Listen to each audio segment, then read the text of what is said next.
Hello everybody. I wanted to do a follow-up video to the one I just did about my chainsaws. And this one right here is going to be chainsaw accessories. And these are just as important when you're out there in the forest working for a long, hard day. And the first thing I want to run through with you is getting one of these belts right here that will hold your wedges.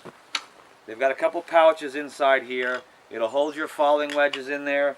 Obviously there's a couple different size pouches here that will hold the larger ones and smaller ones.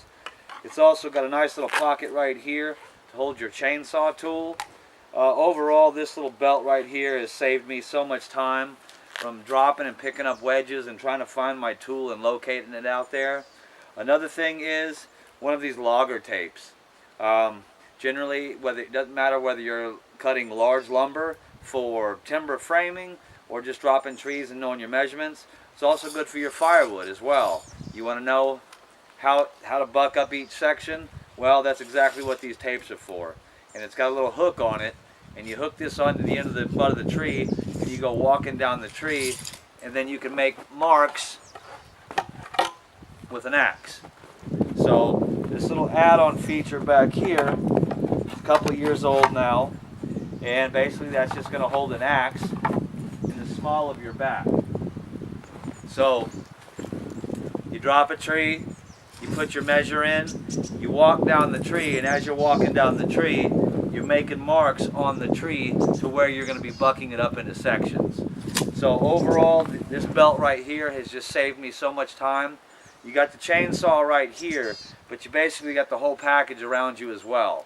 So anything that arises, you can reach things. It's just very handy to have. You guys might want to try looking into something like this.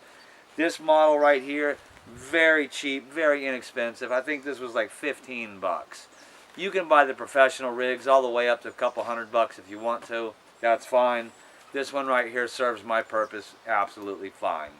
Another thing I want to talk to you guys about is sharpening your blades.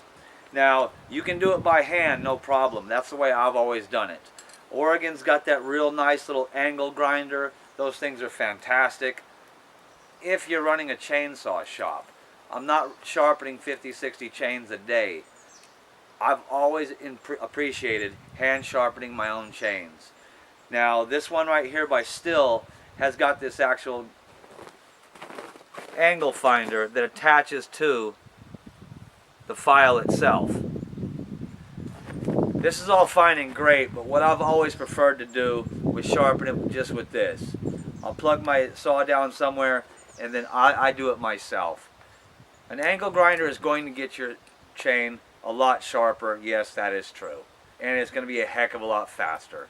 But when you've got time on your hands and you appreciate the machinery you're working with, time's got nothing to do with anything. I enjoy spending time sharpening the chains, and I can get them pretty darn sharp. I can compete with anybody. So that's just my preference, is to hand sharpen them. Everybody should learn how to do that first, and then if you got a good job, yeah, go get you an Oregon grinder. That's fantastic. I don't have one, so I'm sticking with this method right here. Not to mention, they take electricity, and I'm not trying to run electricity out here. So this method is going to be just good for me. Another thing I want to talk about is your depth gauge. Now, this one is still brand new in the pack. I do have one in the cabin that I've constantly used for years.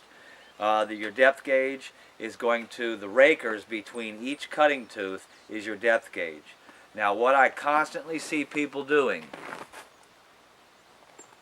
is I see them sharpening their saws, the blades on the saw, on the chain, but they don't file down that depth gauge. It makes no sense. If you don't file down the tops of that depth gauge, that tooth, no matter how sharp it is not going to be biting into the wood and pulling saw like it should, or pulling wood like it should. You're basically just nicking it.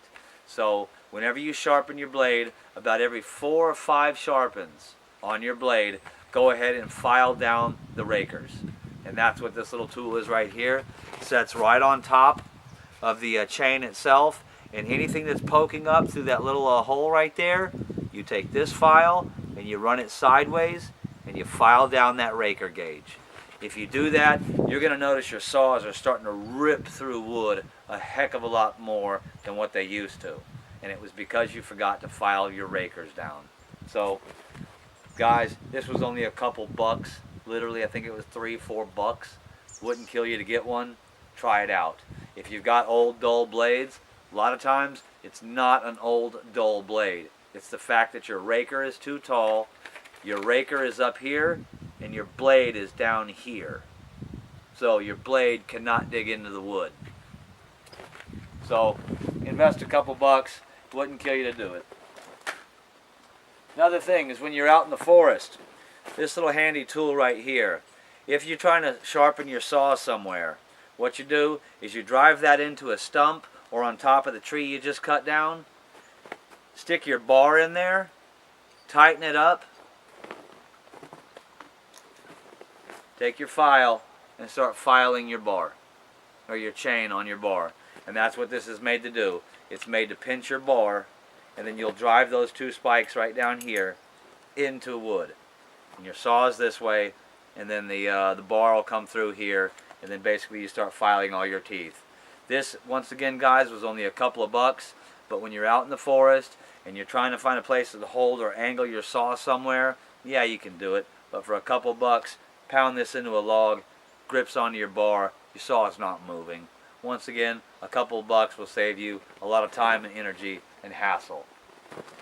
And last but not least, for all you safety Sallies out there, over the last couple of years I have become a little bit more conscious about my safety out here in the woods.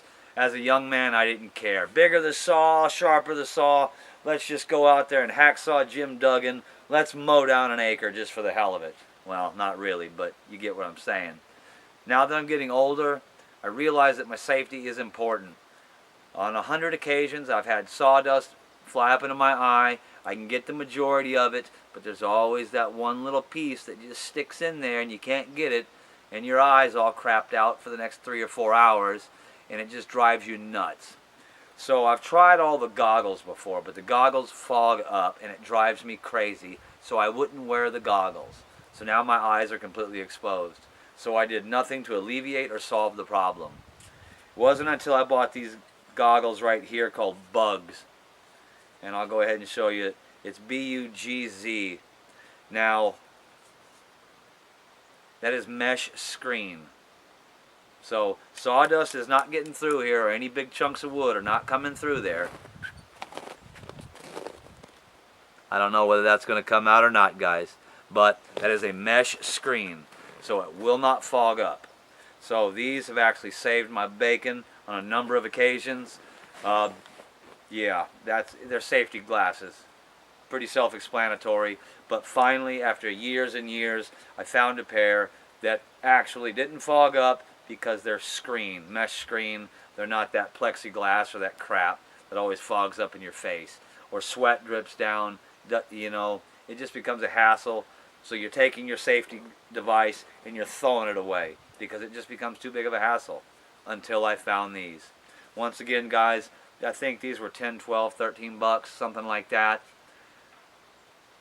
Definitely invest in a pair of these. And also a pair of chaps. I've got 3 pair of chaps as well. They're in the cabin. They're pretty self-explanatory. Didn't think I needed to tell you about those. But these are just a few chainsaw accessories, guys, that'll make your life a heck of a lot easier. Especially this belt holding on to this. If you guys like these videos, please give me a thumbs up, give me a thumbs down, give me some questions, some comments. If you like them, great. If you don't, that's fine too. All you trolls, I always welcome your comments as well. So keep them coming, guys. God bless all of you. Take care of each other and keep your boots dry.